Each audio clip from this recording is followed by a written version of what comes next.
Hi guys, welcome back to our YouTube channel. ఈరోజు మా ఇంట్లో ఇంటి ఎల్లమ్మకి చేసుకుంటున్నాం. ఎలా చేస్తారో చూసేద్దాం.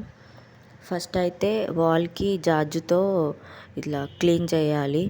చేసిన తర్వాత పసుపు కుంకుమ అవి పెట్టిన తర్వాత కింద ఒక పీట వేసి దానిపైన బ్లౌజ్ పీస్ కుడక, అందులో బెల్లం పుట్నాలు వేసినాం. అయిన తర్వాత ఇప్పుడైతే అమ్మవారికి ఉపారం పెట్టాలి. ఉపారం అంటే నైవేద్యం లాగా అన్నట్టు. ఉపారం అయితే మర్రి ఆకులతోని ఇస్తారు గుట్టి అందులో పెట్టాలి. ఉపారంలో అన్నం, గుడాలు, వట్టి చేపల కూర, గ్రీన్ కలర్లో ఉంది కదా అది పిండి కూర అని అంటాం మేమైతే. అవన్నీ పెట్టేసి అమ్మవారికి పూజించుకోవాలి. ఉపారం పెట్టిన తర్వాత ఇక్కడ చూడండి, మా అత్తయ్య మొక్కుతుంటే మా పాప తనని ఎలా ఇమిటేట్ చేస్తుందో.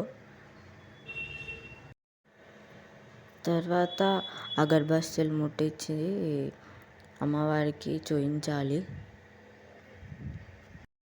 మా అత్తయ్య అయితే ఇక్కడ అమ్మవారికి నిప్పుల పైన మైసాక్షి గుగ్గిలం అవి వేస్తుంది. మేమైతే ఇంటెల్లమ్మకి ప్రతి ఇయర్ చేసుకుంటాము సల్బోనం పెట్టిన తర్వాత. ఇక్కడ మా పాప చూడండి ఎలా మొక్కుతుందో అమ్మవారికి. తనకి చాలా భక్తి ఎక్కువ.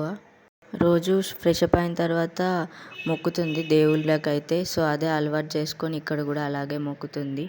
మేమైతే ఇంటెల్లమ్మకి ఇలా చేసుకుంటాం. మరి మీరు ఎలా చేసుకుంటారో కామెంట్ చేయండి. Please do like, share and comment. Subscribe to my channel. Thank you for watching.